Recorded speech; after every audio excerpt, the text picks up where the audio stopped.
స్వామి శరణమయ్యప్ప. శ్రీమాత్రే నమః. శ్రీమాత్రే నమః. సద్గురు జ్యోతిషాలయం, సద్గురు జ్యోతిషాలయం 2025 అక్టోబర్ 18 6:41 ఉదయం రోజు గురు అతిచార ఫలితం అనేది ప్రారంభమవుతుంది. గురు భగవానుడు మిథున రాశి నుంచి కర్కాటక రాశిలోకి ప్రవేశించబోతున్నారు. కర్కాటక రాశి గురు భగవానునికి ఉచ్చస్థానం అని కూడా చెప్పచ్చు. అంటే శక్తి, దయా, జ్ఞానం అత్యధికంగా ఉండే ఒక స్థానం అని కూడా చెప్పచ్చు. అతిచార గమనం అంటే గురు భగవానుడు తన సాధారణం కంటే కూడా చాలా వేగంగా కదిలి ఫలితాలు కూడా త్వరగా వస్తాయి. దానివల్ల స్థిరత్వం కూడా తక్కువగా ఉంటుంది. ఈ కాలం వచ్చేసి గురు భగవానుడు 2025 అక్టోబర్ 18 నుండి 2026 ఏప్రిల్ 28 వరకు సుమారుగా 192 రోజులు, 6 నెలల 10 రోజుల పాటు ఉంటారు. తర్వాత తన యొక్క సహజ గమనానికి ప్రవేశించి ఫలితాలు స్థిరంగా ఇస్తుంటారు.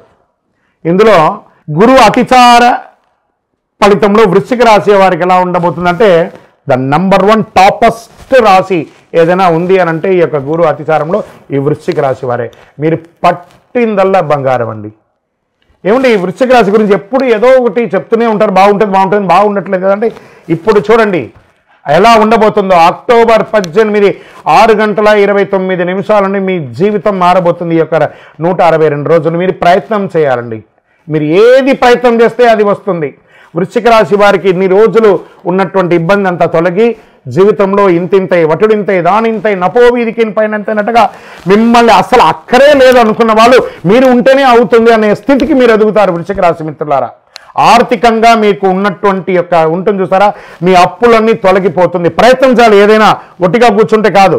వృశ్చిక రాశి మిత్రులారా, వృత్తిపరంగా, ఉద్యోగపరంగా ఎన్నో రోజులు నాకు ఉద్యోగం పోయిందండి, నాకు ఉద్యోగం తీసేశారంటే అవన్నీ కూడా రాబోతున్నాయి. అంతకంటే గొప్ప ఉద్యోగం రాబోతుంది.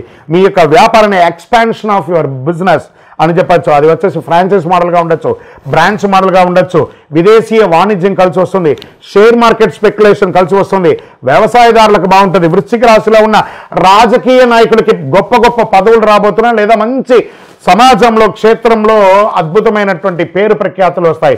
ఇందులో ఉన్నటువంటి వాళ్ళు సైంటిస్టులు ఉంటారు, డాక్టర్స్ ఉంటారు, డిఫెన్స్లో వీళ్ళందరికీ కూడా మంచి మంచి పేర్లు, మీరు చేస్తున్నటువంటి సేవకు గుర్తింపు, గౌరవ ప్రదానం, డాక్టరేట్ ప్రదానం, ఎన్నో పదవులు, పెద్ద పెద్ద పదవులు రాబోతున్నాయి. విద్యార్థులుగా ఉన్నారే, ఈ విద్యార్థులారా మీరు ఎన్నో రోజులుగా కాస్త మందమవుతుంది అని అనుకుంటున్నారు కదా, అవన్నీ తొలగిపోయి చాలా అద్భుతమైనటువంటి స్థితికి రాబోతున్నారు వృశ్చిక రాశి విద్యార్థులారా. ఈ యొక్క గురు అతిసార సమయంలో వృశ్చిక రాశి వారు పట్టింది మీరు ఏది చెప్తే అది జరుగుతుందండి. కానీ ప్రయత్నం చేయండి, మంచి మాట్లాడడానికి ప్రయత్నం చేయండి. భార్యాభర్తల మధ్య సఖ్యత పెరుగుతుంది.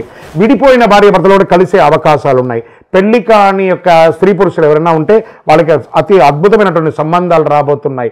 చాలా ఒక్కటండి క్రీడాకారులు ఉన్నారు ఇందులో, క్రీడాకారులకు కూడా చాలా మంచి మంచి ఫలితాలు రాబోతున్నాయి. ఈ యొక్క వృశ్చిక రాశి వారికి 1, 2 ఎన్ని చెప్పుకోవచ్చండి, అంత అద్భుతంగా ఉంటుంది. కానీ ఆరోగ్యం పట్ల మాత్రం కాస్త శ్రద్ధ వహించాలని కూడా చెప్పడం జరుగుతుంది. గురు కటాక్షం సంపూర్ణంగా ఉంది. గతంలో కష్టాలన్నీ తొలగిపోతాయి, గతంలో ఉన్నటువంటి ఆర్థిక బాధలన్నీ తొలగిపోతున్నాయి. సొంత ఇల్లు కట్టుకుంటారు, ఆ ఇల్లుకున్న అప్పులు తీరుస్తారు, ఏమైనా ఇంటిని మరమ్మతులు చేసుకుంటారు, కోర్టు కేసులు ఏమైనా ఉంటే విజయం సాధిస్తారు.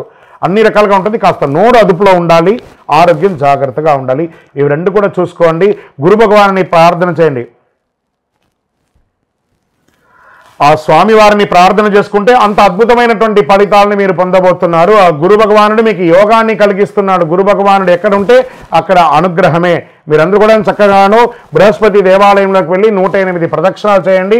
పసుపు ఒత్తులతో నూనె వేసి వెలిగించండి, ఐశ్వర్యం పెరుగుతుంది. పసుపు పువ్వుతో అర్చన చేయండి. అన్ని రకాలైనటువంటి ఫలితాలు పొందండి. విజయోస్తు. మళ్ళీ చెప్తున్నాను వృశ్చిక రాశి మిత్రులారా, మీ జీవితంలో ఇది ఒక మలుపు తిరిగే ఒక గురు అతిచార ఫలితం అని కూడా చెప్పచ్చు. శరణమయ్యప్ప. శ్రీమాత్రే నమః. అందరికీ దీపావళి శుభాకాంక్షలు. ఫస్ట్ సద్గురు జ్యోతిషాలయం నుండి దీపావళి శుభాకాంక్షలు. మా టీవీ ఛానల్ ద్వారా చూస్తున్నటువంటి ప్రతి ప్రేక్షక మిత్రులకి, భగవద్బంధువులందరికీ కూడా దీపావళి శుభాకాంక్షలు. అందరికీ ఉన్నటువంటి ఒక చిరు రెగ్యులర్గా అన్ని టీవీల్లో అన్ని ప్రవచనకర్తలు అందరు గురువులు చెప్తున్నదే.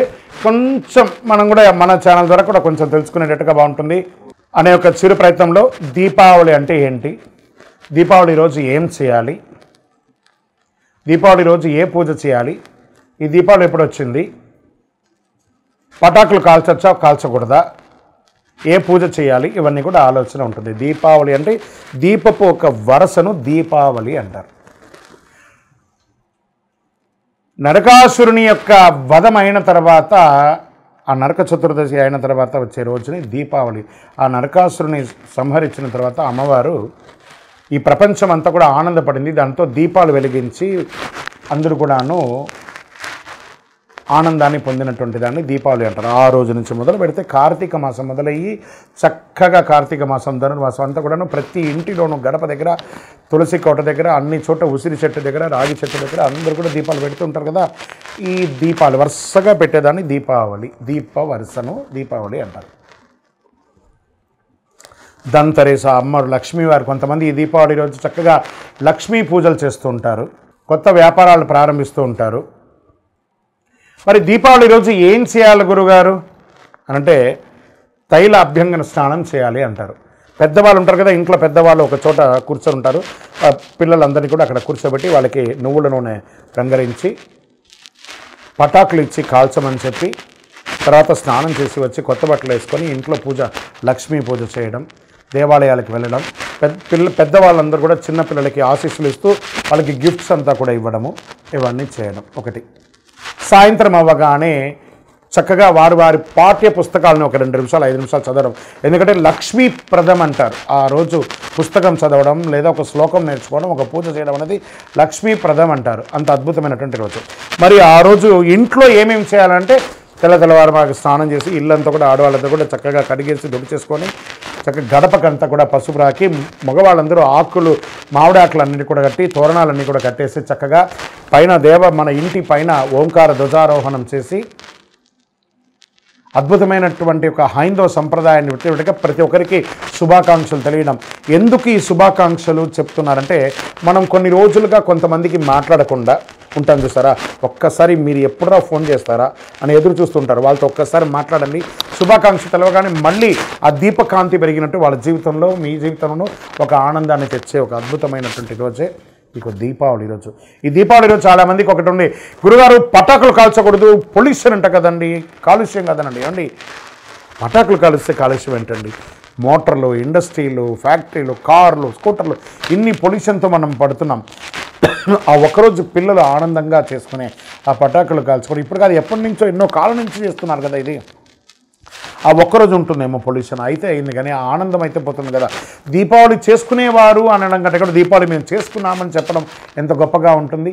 ఈ 2025 దీపావళి ప్రతి ఒక్కరి యొక్క జీవితంలో ఆనందాన్ని కలిగించాలని, అద్భుతాన్ని కలిగించాలని భగవంతుడి దగ్గర ప్రార్థన చేసుకుంటూ అఖిలాండ కోటి బ్రహ్మాండ నాయకుడైన శ్రీ ధర్మశాస్త్ర అయ్యప్ప స్వామి వారి యొక్క సంపూర్ణ అనుగ్రహం ఉండాలని, దీపావళి అప్పుడు పెద్దవాళ్ళందరూ చిన్నపిల్లలు పటాకులంతా కాల్చినప్పుడు జాగ్రత్తగా వారి మీద దృష్టి పెట్టండి. ఎందుకంటే పట్టు చీర కానీ పట్టు లంగాలని ఆడపిల్లలంతా వేసుకుంటుంటారు. చిన్నపిల్లలు చేయి కాల్చుకోకుండా కొంతమంది పిల్లలు చేతితో కాల్చుతుంటారు. వాటన్నిటిని పెద్దవాళ్ళుగా ఉండి మనం దగ్గర ఉండి ఈ దీపావళి పండుగను ఆనందంగా సంతోషంగా జరుపుకోవాలి.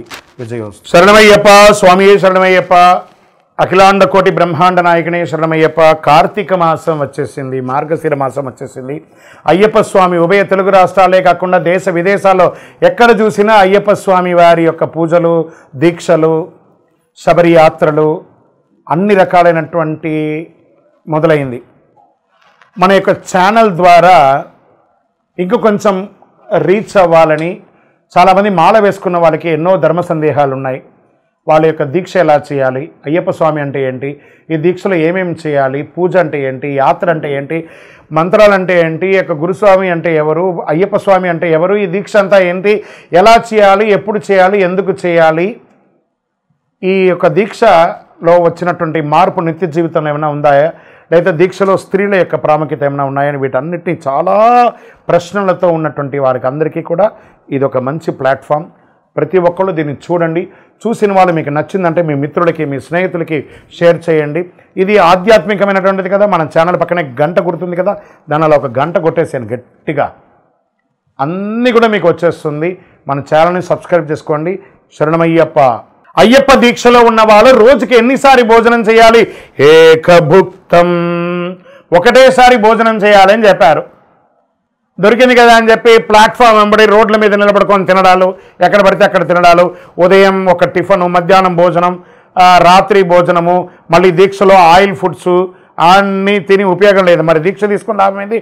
ఏకభుక్తం చేయాలి, అది కూడాను స్పైసీ లేకుండా, గార్లిక్ ఆనియన్ లేకుండా, ఏ విధమైనటువంటి రజోగుణ పూరితమైనటువంటి లేకుండా మంచి సాత్వికమైనటువంటి ఆహారాలు తినాలి. వీలుంటే సాయంత్రం పూట పండ్లు పలహారాలు మాత్రమే తీసుకోవాలి. విజయోస్తు. అయ్యప్ప స్వామి వారి చిన్ముద్రాం, మన మాలలోనే ఏం చెప్తున్నాం? జ్ఞానముద్రాం, శాస్త్రముద్రాం, గురుముద్రాం నమామ్యహం, వనముద్రాం, శుద్ధముద్రాం, చిన్ముద్రాం నమామ్యహం. చిన్ముద్ర అంటే ఇది బొటన వేలుని, ఈ వేలుని తీసుకొని ఇలా పెట్టడం వల్ల ఏమవుతుందంటే ఆరోగ్యపరమైనటువంటి ఫలితాలన్నీ కూడా ఇందులో ఉంటాయి. మనం కూడా నిత్య జీవితంలో రోజు ఒక్క ఇలా పెట్టి చూడండి, నఖశిఖ పర్యంతం మనకి నరాలన్నీ కదులుతున్నటువంటి ఒక ఫీలింగ్ ఉంటుంది. స్వామివారి దాంట్లో చిన్ముద్ర అంటే ఇదే అనమాట. దీన్నే చిన్ముద్ర అంటారు. ఈ చిన్ముద్ర అందమైనటువంటి ముద్ర. చిన్న అంటే చిన్నది, అందమైనటువంటి ముద్ర, ఆరోగ్యాన్ని ఇచ్చే ముద్ర కాబట్టి ఇది స్వామివారు ఎంచుకున్నారు ఆ చిన్ముద్రను. శరణమయ్యప్ప. ఇది మీకు విదేశాల్లో ఆలయాలు ఉండదని చెప్పడం తప్పండి. వర్జీనియా, లేకపోతే వాషింగ్టన్ డీసీ, లేకపోతే న్యూ జెర్సీ, న్యూయార్క్, మన దీంట్లో అమెరికాలోనూ మంచి అతి విపరీతమైనటువంటి చలి ఉన్నటువంటి స్విట్జర్లాండ్లోనూ, ఆస్ట్రేలియాలోనూ, దేశ విదేశాల్లోనూ, కెనడాలోనూ, అన్ని దేశాల్లోనూ అయ్యప్ప స్వామి దేవాలయాలు ఉన్నాయి. ఇంకా 18వ బడితో సహా ఉన్నాయండి. వనయాత్ర చేసే రకంగా కూడా ఒక 5 కిలోమీటర్ల ప్రయాణంతో పాటు ఏర్పాటు చేసినటువంటి దేవాలయాలు కూడా ఉన్నాయి. అక్కడ కూడా చాలా అద్భుతంగా మంచి చలిలో కూడా చన్నీటి స్నానం చేసి దీక్ష తీసుకొని శబరిమలకి వెళ్ళే వాళ్ళు ఉన్నారు. బ్రహ్మాండమైనటువంటి యాత్రలు చేస్తున్నారు. 41 రోజులు 48 రోజులు వ్రతం తప్పకుండా చేసి మరీ భారతదేశానికి వచ్చి ఇరుముడిస్తున్నారు. రాణిలేని వాళ్ళు అక్కడే వారి వారి ప్రాంతంలోనే ఇరుముడి కూడా ఇస్తున్నారు. శరణమయ్యప్ప. ఏమంటే అయ్యప్ప మాల వేసుకున్న వాళ్ళు మా ఇంట్లోనే పూజ చేసుకోవాలా లేదా బయట ఎక్కడన్నా పూజ చేసుకోవాలా? ఇది ఒక మిలియన్ ప్రశ్న. మీరు మాల వేసుకునేది ఎవరి కోసం? ఇక్కడ ఒక ప్రశ్న ఉంటుంది. మనం నమ్మిన వాళ్ళు తల్లిదండ్రులు, మనల్ని నమ్మిన వాళ్ళు భార్య పిల్లలు. మనం వీళ్ళ కోసమే మనం దీక్ష తీసుకుంటున్నాం కాబట్టి ఎక్కడో మండపంలో వేసుకుంటాం, మేము సన్నిధానంలో చేసుకుంటే భార్య పిల్లలు ఏం కావాలి? 48 రోజులు మీరు దీక్ష తీసుకొని ఉండగా 150 కోట్ల మందిలో అయ్యప్ప స్వామి మిమ్మల్ని ఎంచుకున్నాడు. ఆ పవిత్రమైనటువంటి మాల మీ మెడ మీద పడింది.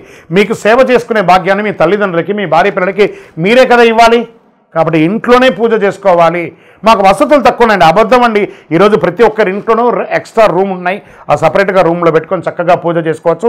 మీరు సాక్షాత్ అయ్యప్ప స్వామిగా ఉంటారు కాబట్టి ఆ ఇంటిని పాలి ఆ ఇల్లు దేవాలయంగా మారిపోతుంది. చక్కగా అందరూ కూడా మీకోసం ఎదురు చూస్తుంటారు మీరు చేసే సేవకు. శరణమయ్యప్ప. లేదండి, ఏ గురుస్వామి కూడా కొత్తగా మాల వేసే వాళ్ళని ఇబ్బంది పెట్టరండి. అవన్నీ అబద్ధం. అలాంటి ప్రశ్నలే లేదండి. వాస్తవానికి గురుస్వామి దైవమే తున్నాయి. ఆ గురుస్వామి దయ ఉంటేనే ఆ భక్తులందరూ కూడా శబరిమలకి వెళ్తారండి. ఏ గురుస్వామి కూడా ఇబ్బంది పెట్టరు. అలాంటి ఇబ్బంది ఆలోచన కూడా పెట్టకండి. ఒకవేళ వారు ఇబ్బంది పెట్టే రకంగా మీకు అనిపించిందంటే వారితో కూర్చొని మాట్లాడండి, డిస్కస్ చేయండి ఆ గురుస్వామి దగ్గర. ఎందుకంటే గురుస్వామి లేనిదే ఈ యొక్క శబరిమల యాత్ర లేదు కాబట్టి గురు నింద చాలా మహాపాపం. గురు నింద చెయ్యకండి. శరణమయ్యప్ప. అయ్యప్ప మాల వేసుకున్న వాళ్ళు ఎన్నింటికి లేవాలి, ఎన్నిసారి స్నానం చేయాలి, ఎన్నిసారి పూజ చేసుకోవాలంటే కార్తీక మాసంలో మనం మాల వేసుకున్న ప్రతి ఒక్కరు కూడా సూర్యోదయాత్పూర్వం లేవాలి. బ్రాహ్మ్య ముహూర్తంలో లేవాలి. ఈ బ్రాహ్మ్య ముహూర్తం అయిన తర్వాత తెల్లవారుజామున 4ంటికి నిద్ర లేవడం, తర్వాత చన్నీటి స్నానం చేయడం, ఒక్కసారి ఉదయం ఒక్కసారి సాయంత్రం. ఆహార నియమాలు అదుపులో ఉంటే ఈ 2 సార్లు స్నానాలు చేయాలి. అతిగా ఈ ఆయిల్ ఫుడ్కి సంబంధించిన ఆహారాలన్నీ తీసుకున్నారంటే ఎన్నిసార్లు అవుతుందో అది మీ ఇష్టం. కానీ ఎన్నిసారి పూజ చేయాలని కాదు. కలవు నామస్మరణాత్. మన యొక్క DNA శరీరంలో మొత్తం ఆ అయ్యప్ప స్వామి వారి యొక్క నామస్మరణ అణువు ఉండాలి. కాబట్టి నామస్మరణకు ఒక లిమిట్ అంటూ లేదు. శరణమయ్యప్ప, శరణమయ్యప్ప, శరణమయ్యప్ప.